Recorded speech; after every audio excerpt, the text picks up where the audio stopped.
सारा प्रणाम, मैं हूं सुदेश तिवारी। आप देख रहे हैं सहारा समय मध्य प्रदेश छत्तीसगढ़। बीजेपी और कांग्रेस दोनों में ही इन दिनों संभावित उम्मीदवारों को लेकर बगावत के सुर भी उठे हैं। ब्यावरा सीट की अगर बात करें तो यहां से उम्मीदवार नारायण सिंह के संभावित उम्मीदवार बीजेपी कार्यकर्ताओं ने सैकड़ों की संख्या में सीएम हाउस पहुंचते ही जमकर प्रदर्शन किया। साथ ही ये मांग करते रहे कि ब्यावरा से किसी नए चेहरे को चुनाव में बीजेपी का उम्मीदवार बनाया जाए। तो ऐसे में भारतीय जनता पार्टी हो या कांग्रेस हो, दोनों ही तरफ से इसी तरह के हालात बने हुए हैं। खासकर कांग्रेस की तरफ से अगर चर्चा की जाए तो कांग्रेस की भी कई जो उम्मीदवारों की सूची आई है उसमें धार की बदनावर सीट को लेकर भी चर्चा है कि यहां पर उम्मीदवार बदला जा सकता है। जी हां, सहारा समय मध्य प्रदेश छत्तीसगढ़ ने 4 दिन पहले ही बताया था। भारतीय जनता पार्टी में टिकट वितरण से पहले ही प्रत्याशियों का विरोध शुरू हो गया है और इस समय यहां पर मैं खड़ा हूं बीजेपी कार्यालय में। आप देख सकते हैं कि बड़ी संख्या में कार्यकर्ता ब्यावरा से आए हैं, जो वहां पर एक संभावित प्रत्याशी हैं नारायण सिंह पवार, जो कि पूर्व में भी विधायक रहे हैं। उनका ये विरोध कर रहे हैं। इनका कार्यकर्ताओं का कहना है कि नया चेहरा इस बार पार्टी को देना चाहिए, क्योंकि कहीं से इनको खबर लगी है कि नारायण सिंह पवार को प्रत्याशी बनाया जा सकता है। लिहाजा ये लोग ब्यावरा से यहाँ पहुंचे हैं वो राजधानी भोपाल में। इन्होंने मुख्यमंत्री निवास पर भी अपनी बात रखने की कोशिश की, धरना प्रदर्शन किया, विरोध किया और अब ये बीजेपी कार्यालय में बड़ी संख्या में पहुंचे हैं। हम आपको दिखाना चाहेंगे, बड़ी संख्या में ये लोग यहाँ पहुंचे हैं और इन लोगों का साफ कहना है कहीं ना कहीं कि प्रत्याशी इनको नया चेहरा चाहिए। कुछ बात करने की कोशिश करते हैं। क्या क्या चाहते हैं सर? हम ब्यावरा विधानसभा क्षेत्र से आए यहाँ पे। वहाँ पे सर 2 बार से मतलब 10 साल से आती है। मान लीजिए बीजेपी एक ही कैंडिडेट को अपना प्रत्याशी नियुक्त करती जा रही है। तो हम सर चाहते हैं कि बीजेपी पार्टी जो हमेशा से कार्यकर्ताओं की पार्टी रही है, इस बार सर चेहरा बदला जाए। जो नारायण सिंह जी पवार पहले से जो विधायक थे उनको छोड़कर पूरे विधानसभा क्षेत्र में से किसी को भी क्या बोलते हैं टिकट दे दिया जाए, बस पुराना चेहरा बदला जाए। किसको चाहते हो टिकट देना? नहीं, पांचों कोई भी केवल पुराना चेहरा नहीं होना चाहिए, केवल हमें नया चेहरा चाहिए। ब्यावरा विधानसभा से लगातार 40 सालों से टिकट एक के बाद एक पुराने चेहरों को टिकट दिया जा रहा है। हम युवाओं की मांग है, यहाँ पर एक समाज नहीं सभी समाज के बंधु हैं, सभी वोटर है, सभी मंडल से लेकर जिले के कार्यकारिणी सदस्य हैं। उनका मांग है कि नया चेहरा होना चाहिए, क्योंकि अगर कोई वोट लेने जाता है तो काम के बोलते हैं वोट मत देना, और सामाजिक प्रेशर जो रहता है वो एक अलग रहता है। तो हम चाहते हैं कि इस बार नया चेहरा होना चाहिए। आप देख सकते हैं यहाँ पर अपनी बात रखने आए कार्यकर्ता। इन लोगों का मानना है कि अब पार्टी जो विधानसभा उपचुनाव में ब्यावरा से अगर किसी को टिकट फाइनल करती है तो उसमें नया चेहरा होना चाहिए, नहीं तो जो भी अगर उम्मीदवार रिपीट किया जाता है तो उसको इन कार्यकर्ताओं का विरोध झेलना पड़ सकता है। इस समय कैमरामैन असीम के साथ अजय भटनागर। इससे पहले भी जौरा से संभावित उम्मीदवार सूबेदार सिंह का बीजेपी कार्यकर्ताओं ने विरोध किया था। बीजेपी कार्यकर्ताओं ने वीडी शर्मा से मुलाकात कर सूबेदार सिंह की जगह किसी अन्य को टिकट देने की मांग की थी, जिस पर उन्होंने बीजेपी के प्रदेश अध्यक्ष ने जो आश्वासन दिया था। वहीं अब कांग्रेस में भी अगर बात की जाए तो बदनावर सीट से कांग्रेस प्रत्याशी अभिषेक सिंह टिंकू को बदलने की संभावना जताई जा रही है। पूर्व गृह मंत्री बाला बच्चन ने बताया कि बदनावर से कांग्रेस प्रत्याशी अभिषेक सिंह टिंकू को मैदान में उतारने से कुछ कांग्रेसी नाराज हैं। कांग्रेसियों की नाराजगी को देखते हुए हाईकमान टिकट बदल सकता है। सुनिए क्या कह रहे हैं बाला बच्चन। कांग्रेस प्रत्याशी को लेकर मैं ये कहना चाहता हूं कि बहुत जल्द ये बदनावर विधानसभा का भी जो पुनः विचार में जो आया है टिकट को लेकर मामला, तो ये बहुत जल्द इसका शॉर्ट आउट हो जाएगा। बहुत जल्द इसका सॉल्यूशन और इसका उपाय निकल जाएगा कि कांग्रेस बदनावर विधानसभा क्षेत्र से कौन रहेगा उम्मीदवार, कौन हाथ का पंजा लेकर आएगा और कौन लड़ेगा, मैं बताना चाहता हूं। लेकिन वो बदनावर विधानसभा के कार्यकर्ताओं की पसंदगी का और इस विधानसभा क्षेत्र के मतदाताओं की पसंदगी का और सर्वानुमति वाला उम्मीदवार होगा, जो अधिकतम वोट लेकर अच्छे वोटों से कांग्रेस को जीत दिलाने वाला होगा। तो कुल मिलाकर बात करें तो दोनों ही पार्टियों में बगावत के स्वर उभर रहे हैं। कांग्रेस के भी कई प्रत्याशी अभी घोषित होना बाकी हैं। ऐसे में दोनों ही पार्टियों की तरफ से आज हमारे साथ भाजपा की तरफ से राजपाल सिसोदिया जो बीजेपी के प्रवक्ता हैं और रवि सक्सेना कांग्रेस प्रवक्ता हैं। बहुत बहुत स्वागत है रवि जी और राजपाल जी आपका सहारा समय मध्य प्रदेश छत्तीसगढ़ पर। सबसे पहले राजपाल जी आपसे चर्चा करेंगे। राजपाल जी, कुल मिलाकर जिस तरह की चर्चाएं हैं, चाहे जौरा विधानसभा की बात हो और भी जगहों की बात हो, अभी चूंकि भारतीय जनता पार्टी में तो लगातार मंथन चल रहा है और जो कांग्रेस से भाजपा में आए हैं उनके लगभग टिकट तय माने जा रहे हैं। और लेकिन जो इस तरह के जो स्वर उभर रहे हैं, जैसा कि आज ब्यावरा विधानसभा सीट को लेकर चर्चा हुई, क्या किस तरह से आप देखते हैं? चूंकि भारतीय जनता पार्टी में अक्सर अनुशासन की बात होती है, अनुशासन रहता भी है। निश्चित तौर पर हमारा कार्यकर्ता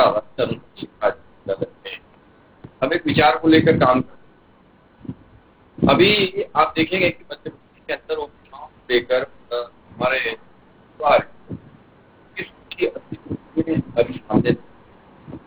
मंथन चल रहा है, विचार चल रहा है।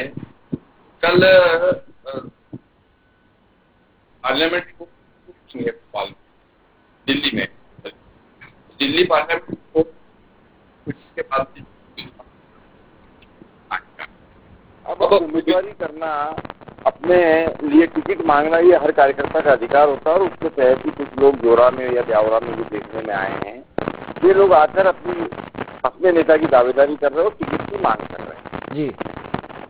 इससे उलट अगर कांग्रेस की बात करेंगे तो जैसे बदनावर है या अन्य स्थानों पर भी एक दो जगह जो सुनने में आया है, वहां कांग्रेस के उम्मीदवार डिक्लेयर हो गए हैं और डिक्लेयर उम्मीदवार का विरोध हो रहा है। इसमें बहुत बेसिक अंतर है, समझना पड़ेगा। कांग्रेस ने अपनी लिस्ट फाइनल कर दी, अपनी उम्मीदवारी फाइनल कर दी, अपना उम्मीदवार फाइनल कर दिया और उस उम्मीदवार का कांग्रेस के अंदर विरोध हो रहा है, जनता के अंदर विरोध हो रहा है। वहीं दूसरी तरफ भारतीय जनता पार्टी की प्रक्रिया चल रही है और प्रक्रिया के अंतर्गत अन्य दावेदार जो टिकट मांग रहे हैं वे आके अपनी बात रख रहे हैं। इन दोनों विषयों में बहुत अंतर है। टिकट फाइनल नहीं होने के पहले तक आकर अपने नेता के लिए आकर बात रखना, प्रजातांत्रिक तरीके से, लोकतांत्रिक तरीके से बात रखना, ये हमारे राजनीतिक दल का जी आंतरिक प्रजातंत्र भी बताता है, हमारा आंतरिक लोकतंत्र भी बताता है, जो कि हमारी एक पंचनिष्ठा में से एक निष्ठा है। इस संगठन के अंदर आंतरिक लोकतंत्र है हमारे यहाँ।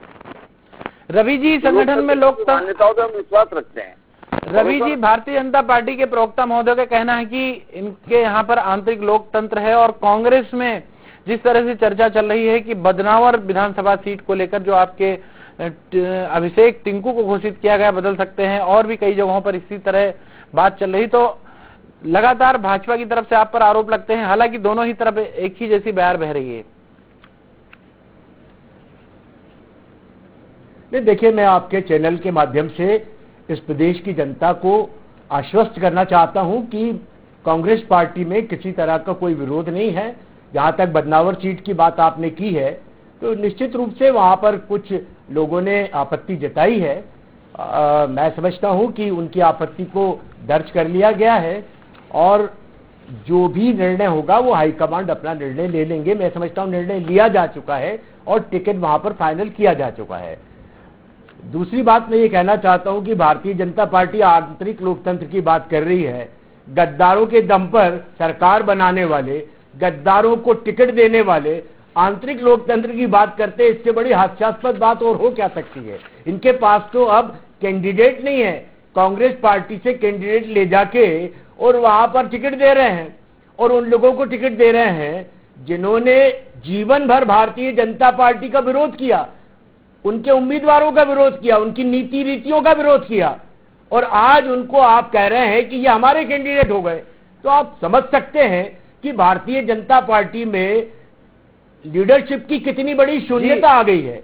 रवि जी, वहां पर रवि जी यही आज भारतीय जनता पार्टी का जो कार्यकर्ता है अपने आप को ठगा हुआ महसूस कर रहा है। रवि जी, सुर्खी में और गुना की जो जीवन भर, रवि जी, सुर्खी और बमोरी में क्या हुआ है जरा बता सकेंगे? क्योंकि वहां पर कन्हैयालाल अग्रवाल और सुर्खी में पारुल साहू, वो कौन सी पार्टी से आई हैं? नहीं, देखिए, आपको शायद ज्ञात होगा, आप तो बड़े सीनियर पत्रकार हैं, कि पारुल का परिवार ठेठ कांग्रेसी परिवार है और कांग्रेस की विचारधारा से बंधा हुआ परिवार है, इसलिए वहां से उनको टिकट दिया गया है। तो निश्चित रूप से मैं समझता हूं कि उनको कन्हैयालाल जी तो मंत्री रह चुके हैं बीजेपी से, कन्हैयालाल जी तो बीजेपी से मंत्री रह चुके हैं। नहीं, एक आध अपवाद होगा, वो आए हैं कांग्रेस पार्टी में, उनका हमने स्वागत किया है, कांग्रेस की रीति नीतियों में उन्होंने आस्था प्रकट की है, पर कोई गद्दारी करके नहीं आए हैं। जैसे कि ये गद्दार लोगों को लेके गए हैं, ऐसी गद्दारी नहीं की है उनने। वो कांग्रेस पार्टी की जो रीति नीतियां हैं उनसे प्रभावित होकर कांग्रेस पार्टी में आए। हमने ना तो उनकी खरीद फरोख्त की है, ना उनको 35 करोड़ रुपया दिया है। वो कांग्रेस पार्टी में आए हैं, उनका स्वागत किया है और वो एक अच्छे उम्मीदवार के रूप में प्रतिस्थापित हैं, तो उनको पार्टी ने टिकट दिया है। राजपाल जी, लगातार इस बात को लेकर आरोप लगाए जाते हैं खरीद फरोख्त, और आपकी तरफ से भी ये पक्ष रहता है कि कांग्रेस के जो लोग भाजपा में आए हैं उनकी सुनी नहीं जा रही थी, और कांग्रेस के साथी कह रहे हैं कि रुपए तक की बात करते हैं। ये मुद्दा कितना है और खासकर जो प्रदेश की समस्याएं हैं वो किधर हैं? देखिए, खिसियाई बिल्ली खंबा नोचे, ये रवि सक्सेना जी की हालत हो रही है खिसियाई बिल्ली जैसी, ये खंबे को ही नोच रहे हैं आप। इनके नेताओं को ये संभाल नहीं सके, इनकी राजपाल जी अपने को देखिए, अपना चेहरा आईने में देखिए, तब आपको मालूम पड़ जाएगा कि रवि सक्सेना जी ने जो कहा है वो अक्षरशः सत्य है। उनको रवि आज आपकी हालत तो ये हो गई है, रवि सक्सेना जी की पार्टी ने उनको मंत्री बनाया था। आपने जो मुझसे बात की है तो उसका जवाब दे दो। चुनाव चिन्ह पे वो जीत के आए थे। आप लोग की हालत हो गई है कि आप तो धोबी के कुत्ते हो गए हो, ना घर के ना घाट के। आप ऐसे शब्दों का प्रयोग रवि जी आप भी ना करें और आप भी ना करें, माफी चाहते हैं हमारे दर्शकों के लिए। आपका जो कांग्रेस का, आपका बीजेपी का जो कार्यकर्ता है उसका तो हक जो है वो कांग्रेस की गद्दारों ने मार दिया है। आपके पास है क्या? आप तो ना घर के हैं ना घाट के। अब तो आपके पास ना आपकी पार्टी में भी कोई स्थान नहीं है। उन लोगों ने उनकी पार्टी को छोड़ा, विधायकी पद छोड़ा, मंत्री का पद छोड़ा, मिड टर्म में छोड़ा। मिड टर्म में आज के समय में सरपंच को भी अगर अपन इस्तीफा देने की बात करें तो वो नहीं देता है, परंतु मंत्री स्तर तक के लोगों को देना पड़ा। इसकी वजह क्या रही? इसकी वजह में अगर आप जाएंगे तो इसकी वजह रही कांग्रेस की। क्यों छोड़ा पहले ये तो बता दो। किसान क्यों छोड़ा? वो 35 करोड़ कहाँ से आए थे? किया नहीं करी। वो बेंगलोर में ले जाके होटल में किन्ने रोका था? वो अरविंद भदौरिया ने कैसे बीजेपी के पैसों में जो है वो गबन किया था और उसके ऊपर IT का छापा पड़ा, उसका भी जवाब दे दो। क्या हुआ उस बेरोजगारी वो जो खुलेआम पैसों की खरीद फरोख्त हो रही थी नहीं बता पाएंगे, उसके बारे में बता दो जरा चैनल पे। राजपाल जी उसके बारे में बता दो कि बेंगलोर में आप क्या कर रहे थे कांग्रेस के विधायकों के साथ।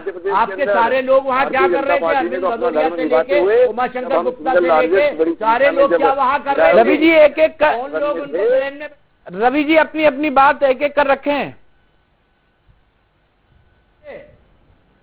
मध्य प्रदेश को बचाने का काम किया और हमने सरकार बनाने का काम किया।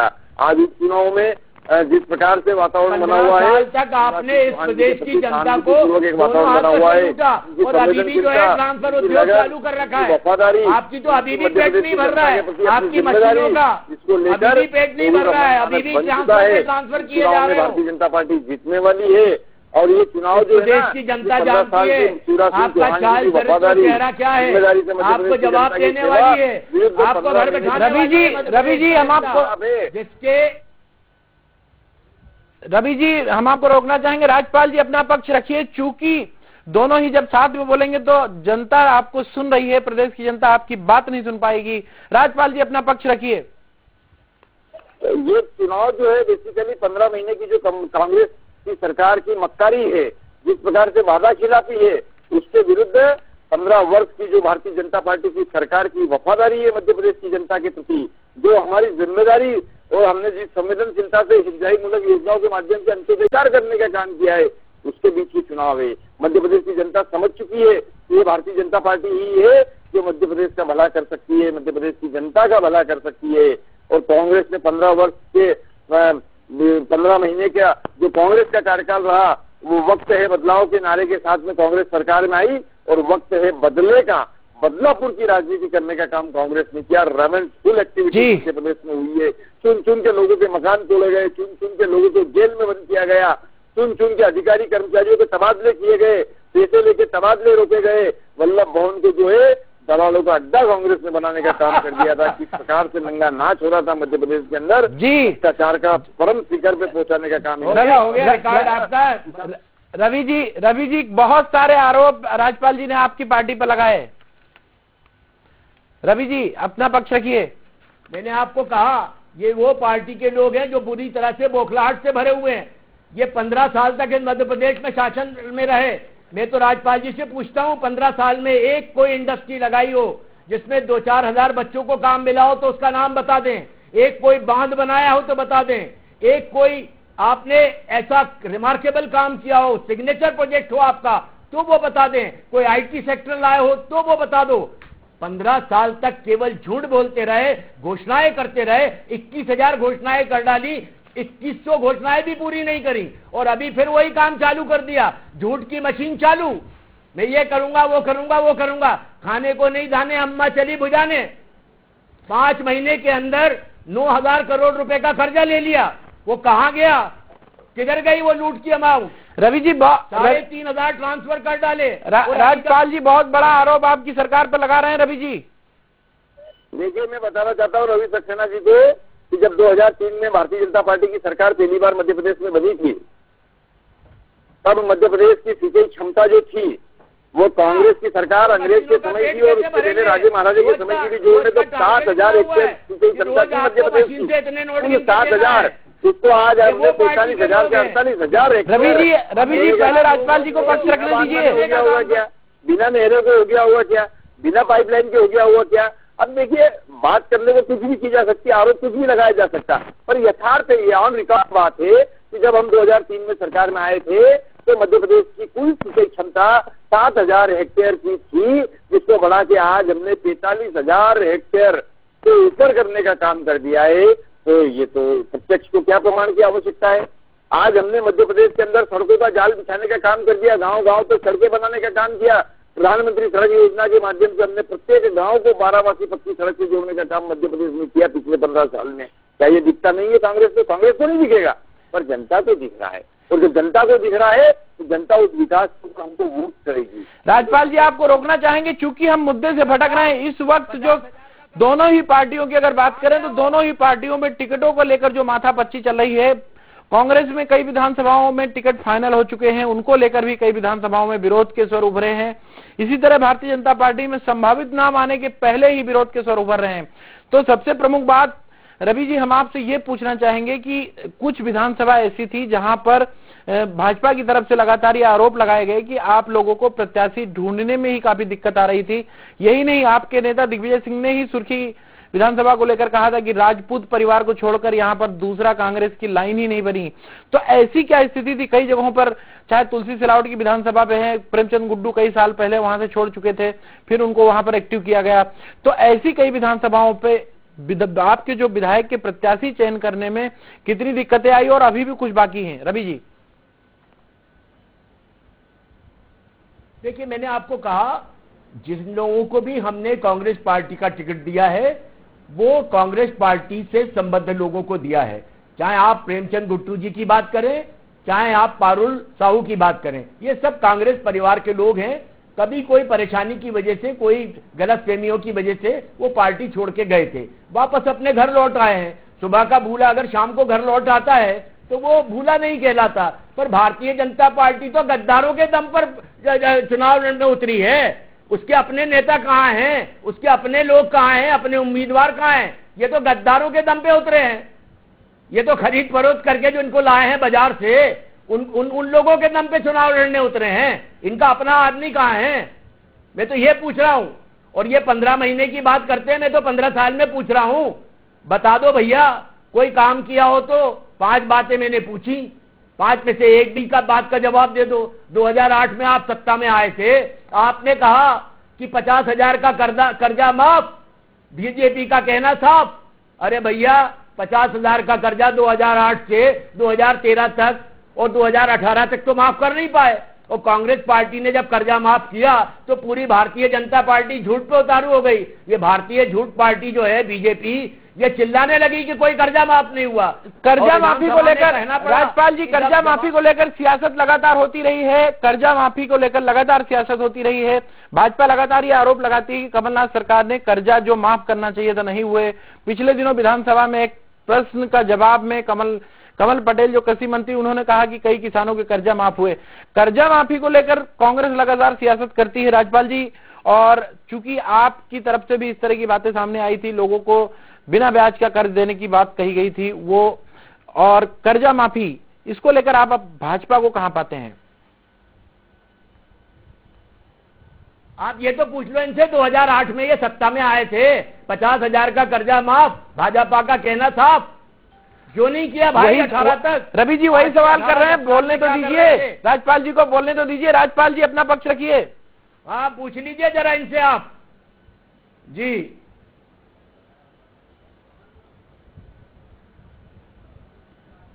रवि जी, राजपाल जी, आपको मेरी आवाज आ रही है? अब नहीं आएगी आवाज, अब बंद हो गई आवाज। मैंने सवाल पूछ लिया ना ऐसा, अब आवाज नहीं आएगी। राजपाल जी, आपको मेरी आवाज आ रही है? अब आ रही है। राजपाल जी, कर्ज माफी को लेकर लगातार आपको कटघरे में खड़ा कर रहे हैं कि 2008 में आपने कर्ज माफ करने को कहा तो नहीं कहा। क्योंकि कांग्रेस कर्ज माफी को लेकर कह रही कि हमने कर्ज माफ किया, और भाजपा लगातार इस बात के आरोप लगाती है कि कर्ज माफी का वादा कमलनाथ ने किया था, नहीं माफ किया। हालांकि पिछले दिनों कमल पटेल ने एक बयान दिया था कि कुछ 26 लाख किसानों का कर्जा माफ हुआ। कर्ज माफी पर आप कहां पाते हैं भाजपा की तरफ से? आपका पक्ष रखिए।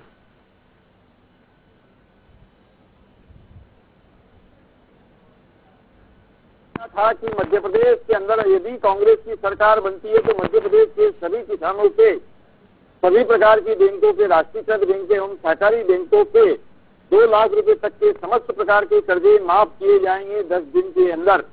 परंतु सरकार बनने के बाद लगभग 15 महीने से 18 महीने तक सरकार रही, मध्य प्रदेश के किसानों के साथ छलावा हुआ। इनको मालूम ही नहीं कितने महीने सरकार रही, 18 महीने बोल रहे हैं, 15 महीने सरकार रही कि 4 महीने जो है। रवि जी बोलने तो दीजिए, मात्र 11 महीने। रवि जी बोलने तो दीजिए।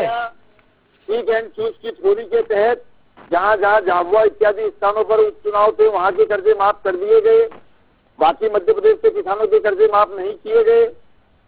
जहां जहां इनको राजनीतिक लाभ लेना था उन दिनों में जहां जहां उपचुनाव हुए थे कोई कर्जा माफ नहीं हुआ। अरे हम तो इनसे पूछ रहे हैं, आप 2008 में सत्ता में आए थे ना, इन्होंने वचन दिया था 50,000 का कर्जा माफ, बीजेपी का कहना था, क्या हुआ भाई? 10 साल तक क्या आ गए, कहाँ गुम थे आप? उस समय पे जो सर्वे किया गया था। अरे भैया हम पूछ रहे हैं ना, आपसे जवाब दे दो ना राजपाल जी, जवाब दो। मध्य प्रदेश में 70,000 अरे जवाब दो। हमने तो 25 लाख किसानों का कर्जा माफ किया 11 महीने के अंदर। माननीय कमलनाथ जी ने, आपने क्या किया? कर नहीं पाए। यही कमल पटेल कह रहे थे मैं FIR कराऊंगा, यही कमल पटेल कह रहे थे कि ये रवि जी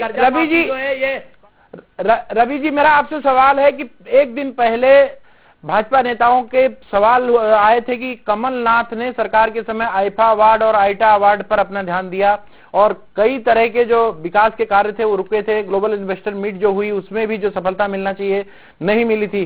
तो आईफा और आईटा, इसको लेकर लगातार बीजेपी आपको घेरती है। देखिए, बीजेपी के पास कहने को कुछ है नहीं, बताने को कुछ है नहीं, दिखाने को कुछ है नहीं, इसी तरह का अनर्गल प्रलाप करते रहते हैं। मुझे आप बताएं, जिस अवार्ड फंक्शन की ये बात कर रहे हैं वो मध्य प्रदेश को मिलना मैं समझता हूं एक बहुत बड़ी उपलब्धि थी। प्रदेश के लोगों को उससे लाभ क्या है रवि जी? सरकार का 1 रुपया भी नहीं लग रहा। प्रदेश के लोगों को उससे लाभ क्या मिलने वाला ये तो बताएं। रवि दादा का काम भी है। रवि भैया, वही मैंने आपको बताया ना, यहाँ इंडस्ट्री आ रही थी, यहाँ टूरिज्म आ रहा था, आपको मालूम नहीं है? यहाँ पर फिल्म इंडस्ट्री आ रही थी, यहाँ पर टूरिज्म आ रहा था, यहाँ पर करोड़ों अरबों रुपए का इन्वेस्टमेंट आ रहा था। इनने तो इतनी सारी इन्वेस्टमेंट आ रहा था भाई। शिवराज जी से पूछता हूँ, एक इंडस्ट्री लगाई हो तो बात करो। करोड़ों रुपया तुमने फूक दिया, मुहाने पे खड़ा था, कोई अरबों रुपए का तुम बोल रहे थे कि यहाँ पे इन्वेस्टमेंट आने वाला है, एक इंडस्ट्री आई नहीं वहाँ पे दिल्ली इंदौर में, एक काम हुआ नहीं। खिंचवा रहे थे। आपने करोड़ों रुपया जो है इन्वेस्टर मीट के नाम पे फूक डाला, अपने दोस्तों को मिला के, और यहाँ पर अय्याशियां कराई। सारी की सारी चीजें पोल पट्टियां आपके सामने आई। उसी तरह का 1000 एकड़ जमीन किसानों की लेके आपने अपने मित्रों को दे दी, एक इंडस्ट्री नहीं लगी। अनिल अंबानी तो अपनी जमीन वापस करके भाग गए यहाँ से। अनिल अंबानी से तो आपकी सरकार के समय भी काम है, ये आपके किए हुए। रवि जी, वो रिश्ते तो आपकी सरकार के समय भी थे, और इसी तरह की एक समिट आपने भी करवाई थी, मुझे याद है इंदौर में हुई थी। बिल्कुल हमने कराई, और सारे इंडस्ट्रियलिस्ट वहां थे, मैं भी उस में गया था। वहां पर सारी अनाउंसमेंट हुई, सारे कंक्रीट प्रोजेक्ट अनाउंसमेंट हुई, लोगों ने इंडस्ट्री लगाना चालू कर दी थी। आपको मालूम है इंडिया सीमेंट ने जो है 7,500 करोड़ रुपए का प्लांट चालू भी करवा दिया। तो आपको तो मालूम होना चाहिए, आप लोग तो सब अच्छे चैनल के, बड़े चैनल के लोग हैं, आपके चैनल के सारे लोग वहां थे, सबने देखा कि वहां पे कितने कंक्रीट प्रोजेक्ट थे। ये हवाई बातें नहीं थी घोषणावीर की, कि बस घोषणा की और अपना बोरिया बिस्तरा समेटा और तुम भी जाओ हम भी जाए, न तुम हमें जानो न हम तुम्हें जाने। राजपाल जी आपका एक कमेंट, राजपाल जी एक आपका कमेंट जो कि हमारे दर्शकों को चाहिए। जिस तरह से आरोप लगा रहे हैं रवि जी आप पर, आपकी पार्टी पर, कि ग्लोबल इन्वेस्टर मीट की उसमें कुछ नहीं किया, क्योंकि ग्लोबल इन्वेस्टर मीट की अगर बात करें तो उसी तरह की एक इवेंट इंदौर में कमलनाथ सरकार के समय भी हुई थी। मैं रवि जी से पूछना चाहता हूँ कि कहाँ लगा वो प्लांट जो आप बता रहे हो, मध्य प्रदेश में लगा कि और कहीं का जोड़ के बता दिया आपने? जैसे आपके नेता लोग ट्विटर पे कहीं का फोटो कहीं शेयर करते हैं, ऐसे ही कर रहे हैं आप? यही तो आपको जानकारी लेके आया मध्य प्रदेश की सरकार क्या बोरिया बिस्तर तो कमलनाथ का बनने का काम हुआ है। कमलनाथ जी का बोरिया बिस्तर, कमलनाथ जी का बोरिया बिस्तर कांग्रेस के लोगों ने बांध दिया है। प्रॉब्लम ये है तो भारतीय जनता पार्टी की सरकार बनी जो है वो मध्य प्रदेश के अंदर जो सरकार बनी रहेगी, जनता का आशीर्वाद आपकी पार्टी का नाम है भारतीय झूठ पार्टी। आपको तो झूठी बोलना है ना, आपको कोई सत्य तो बोलना नहीं है। इंडिया है भैया वो जो 1,000 करोड़ का सीमेंट प्लांट लगा, वो कहाँ लगा है? वाले जाके पता बताएंगे आप? बताएंगे रवि जी कौन से जिले में लगा है, वो कहाँ लगा है? वो 7,000 करोड़ रुपए का जो प्लांट लगाना बता रहे हो आपको, कहाँ लगा है भैया? मैंने आपको कहा ना, आपको मालूम नहीं है, आपको कोई जानकारी नहीं है। लगाया कब का उसका एग्रीमेंट कब का मालूम है आपको? आपको झूठ बोलना है। तो बिल्कुल कुल मिलाकर अगर बात की जाए तो मध्य प्रदेश में सियासत की बात करें तो मध्य प्रदेश में कांग्रेस हो या भाजपा, चर्चा सिर्फ इस बात की कि दोनों ही पार्टियों में जो टिकट हुए हैं उनको लेकर कई जगहों पर विवाद के हालात बने हुए हैं। भाजपा और कांग्रेस दोनों के प्रवक्ता जो हमारे साथ जुड़े, राजपाल सिसोदिया जी और रवि सक्सेना जी, दोनों ही अपना अपना पक्ष रख रहे हैं। लेकिन यहाँ पर जो सियासत के तौर पर देखा जाए तो कांग्रेस की तरफ से भी कई विधानसभाओं की जो प्रत्याशी घोषित किए गए हैं उनको लेकर भी विरोध है, भाजपा में जो प्रत्याशी संभावित हैं उनको लेकर भी विरोध है। अब देखना है कि भाजपा के जो प्रत्याशी घोषित किए जाते हैं वो कब घोषित होते हैं और उनमें घोषणा के बाद किस तरह के हालात, क्षेत्रीय कार्यकर्ता किस तरह का रिएक्शन देते हैं। इसी तरह कांग्रेस में जिस तरह से बदनावर विधानसभा सीट को लेकर ऐसी चर्चा है कि वहां पर प्रत्याशी बदला जाएगा। तो आज की चर्चा में बस इतना ही। राजपाल जी आपका बहुत बहुत धन्यवाद, रवि जी आपका बहुत बहुत धन्यवाद। खबरों का सिलसिला लगातार जारी है, देखते रहिए सहारा समय मध्य प्रदेश छत्तीसगढ़। सारा प्रणाम।